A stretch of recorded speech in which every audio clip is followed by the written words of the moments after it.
Jamhuri ya Muungano wa Tanzania, nipende kutoa shukrani zangu sana kwa mkurugenzi, lakini pia kwa idara ya kilimo kwa kazi kubwa ambayo mmeendelea kuifanya, hasa ya uzalishaji hii miche ya michikichi na mikokoa, na kisha kuigawa kwa wakulima bure ili nao waweze kwenda kuongeza upandaji wa zao hili, lakini pia kukuza uchumi wao na kuendeleza zao hili. Kama ambavyo tunajua, hili zao la kokoa katika wilaya yetu ni zao la kiuchumi.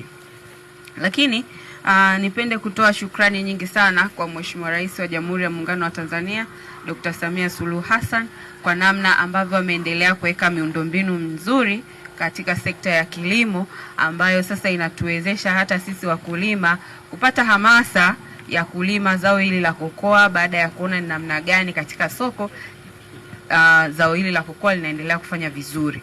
Kwa hiyo niendelee kuwaomba idara ya kilimo tuendelee kuzalisha miche hii kwa wingi, kwa sababu kama ambavyo umeona sasa wilaya ya Kyela sisi tunagawa hii miche bure, lakini wapo wengine ambao wanauza miche kama hii. Na nitoe rai kwa wakulima wa ndani ya wilaya ya Kyela. Sasa zao limeanza kupata ushindani. Nikisema limeanza kupata ushindani, na maana sasa hizi kuna wilaya nyingine tayari ziko kwenye mazoezi ya namna gani ili zao linaweza likastahi kwao. Kwa hiyo tukilegalega tu tukaacha zao letu au tukawa wazembe tukawa tunapeleka kokoa ambayo sio nzuri sokoni, bei itashuka. Bei ikishuka, wale wenzetu ambao wameanza baada ya sisi, kokoa yao itakuwa inauzika vizuri sokoni.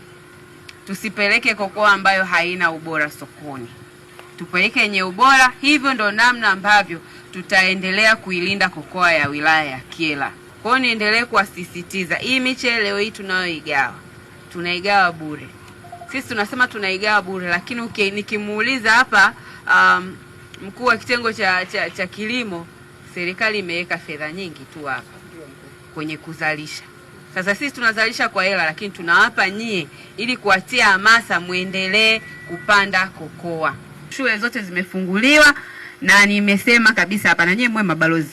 Najua hapa nyie ni wakulima, lakini mwe mabalozi kuambia wenzenu tupeleke watoto shule.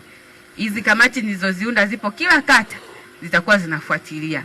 Mtoto hajaenda, kuna wale wanaosema ana kiatu. Tumeshawaambia sasa hizi hicho anachoshinda nacho ndo aende nacho. Sina uwezo wa kununua uniform, hivyo na hizo nguo zake za nyumbani aende shule. Tunachotaka sisi ni aende shule mtoto. Jambo la mwisho jamani, nisisitize ujiungaji wa bima ya afya kwa wote. Kama mnavyojua, Mheshimiwa Rais katika zile siku zake 100 alisisitiza kwamba ataanzisha mfuko wa bima ya afya kwa wote au bima ya afya kwa wote, ili watu wote tu tunapata huduma za afya kwa urahisi. Kwa hiyo niwaombe zile timu ambazo zipo na zinaendelea kutoa elimu, tujiunge ndugu zangu. Ile bima imerahisishwa sasa hivi ya bei rahisi. Ukiwa na bima, hata kama hauna shilingi 100, umeshakuwa na ile kitambulisho chako, ukienda pale hospitali unahudumiwa, tofauti na ukiwa hauna bima ya afya.